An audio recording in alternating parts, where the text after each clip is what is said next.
My endometriosis excision surgeon essayed me, and he's claiming he didn't, but he did. It's been a year, and I feel like it's finally time to talk about it because having endometriosis excision surgery is probably the only thing I regret in my life. It has been a year, and I've tried talking about it privately to professionals, to people, and I just feel like I want to share my story, and now is the time. A year ago on January 30th, I had endo-excision surgery, and at the time, I thought I had done my research. I thought I had found doctors that were highly reputable and recommended. I thought I had advocated for myself properly, and I was wrong.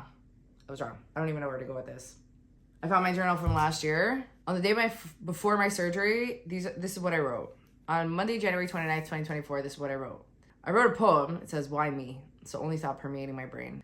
And that is something that I still think about today. But then I also said, surgery is tomorrow. Best case scenario. My intestines are a nerve. They fix that, and it's a small, easy lesion, and I'm home in an hour. That's best case. And then I wrote worst case. They find nothing, and I'm in pain forever. It's a 10-hour surgery, and I'm still in pain. I have pain after, and it's a long recovery. They touch my bowels. They touch my uterus. I'm in a coma. I become disabled. Please, God, I need my life back.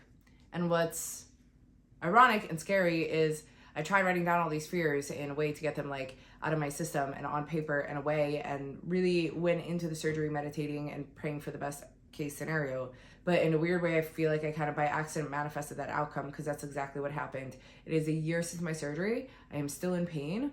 I am unable to work. I am emotionally and physically distressed all the time because of it.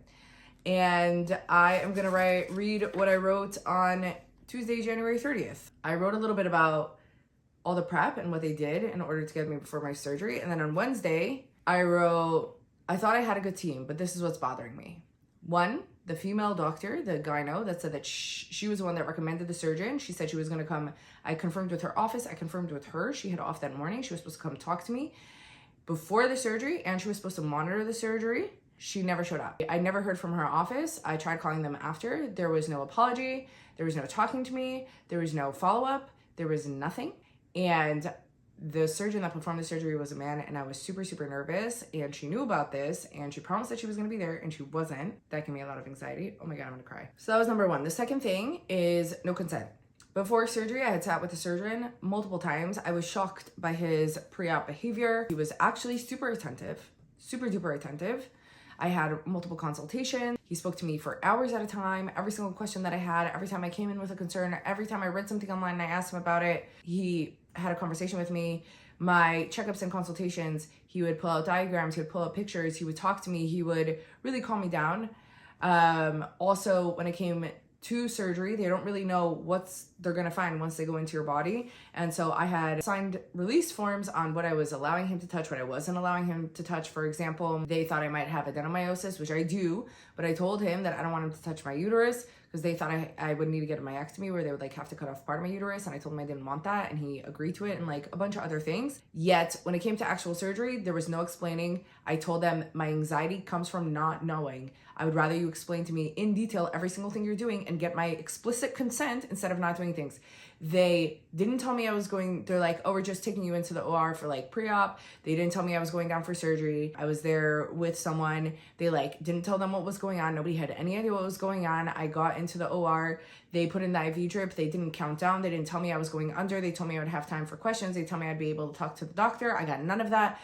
Before I even hit the table, before they explained what was gonna happen, I was out cold. I don't even remember passing out. There was consistent lying, and this is where we come to the essay. When I was walking down to the OR, I had two gowns on me, one this way and then one over around the back. And that was it, and a hairnet. And I asked them 100 times, I said, I want underwear. Why don't you let me wear underwear? Will you be penetrating me? I asked the nurse, I asked them in the OR, and they said, don't worry about it. Don't worry about it. That is not gonna happen. You are here for excision surgery. That means, and even the doctor explained, they're doing 5 small cuts into my abdomen, and they will do everything robotically from there. I also asked them 100 times, I said, when I go under, because I know even in meditations, things like that, I cannot be woken up. Otherwise, it will dysregulate my whole body and I will freak out. And they told me, don't worry, we'll let you wake you up. We'll let yourself wake up regularly. And that is not what happened. I woke up in the recovery room, which was essentially, I don't even know how to explain it. It's just like beds and curtains and beds, and you're not even in a room. You're literally like in a hallway with a bunch of beds. It was the most disgusting, gross. You're just going through surgery and you're waking up in a room with 100 people. I was in so much pain. I can't even tell you. My mouth hurt. My lips were, oh my God, I'm gonna cry. I've been through so much therapy for this, and I still can't talk about it without getting emotional because it was literally the most traumatic thing I've ever done in my whole life. I woke up to, my lips were inflamed. There was tape all over my mouth. I felt like there was a fork on fire ripping my abdomen. My vulva and my vagina was completely inflamed. I was in so much pain and my shoulders hurt. Nobody told me there was going to be anything about what the actual surgery was going to look like. And the nurse came in and shook me and woke me up. At this point, I'm freaking out. I'm like, why were you so aggressive? Why did you shake me? Why'd you wake me up? You told me you weren't going to touch me. You didn't have permission to touch me. You said you weren't going to wake me up. I asked all these questions beforehand. She starts yelling at my mom. They were the most obnoxious people in the whole world, and they pretended to be nice to me. After the surgery, I went to my doctor and I'm like, the 4 eyes. You only told me about incision. You told me you were going to make 5 small cuts in my abdomen. That's all you told me about. You didn't tell me about the inflation. You didn't tell me that I was going to be filled with gas so that you can rummage around my abdomen and that it rises up to my shoulders. Nobody told me that. Not in the forums, not in all the consultations that I did, not in talking to the nurses at the OR. Nobody told me I was going to be filled with gas. I literally thought my chest was going to collapse. I couldn't breathe. They had to bring me like this machine to breathe into because I kept hyperventilating because I couldn't breathe and I couldn't sit up. They're telling me to walk around. I thought my head was going to explode. Intubation. Nobody told me I was going to be intubated. I've never had surgery before. He told me, oh, it's common knowledge. It's surgery. Why would I know that?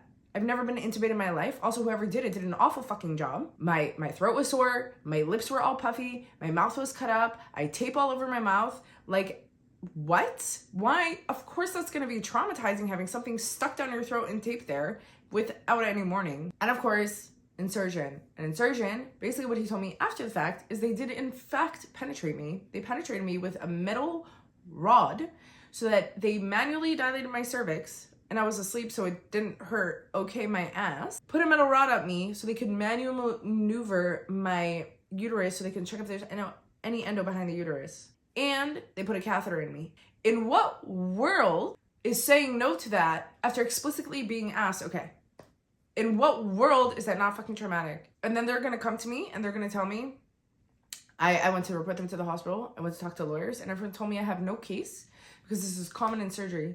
Even the doctor, when I came to him, freaking out, I had no case because it's common in surgery. But I explicitly asked. Nobody explained it to me. No one talked to me. And whoever didn't know what they were doing because I was in so much pain. So besides for the fact that obviously this was extremely traumatic, it also triggered other things. I ended up having to pay out of pocket for EMDR therapy for 6 months to just be able to move on from that, which kind of worked.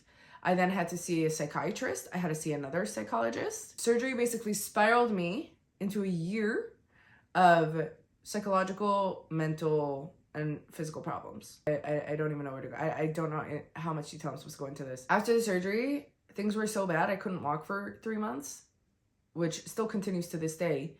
They sent me to do an MRI. They said I had degenerative disc disease in my L5S1.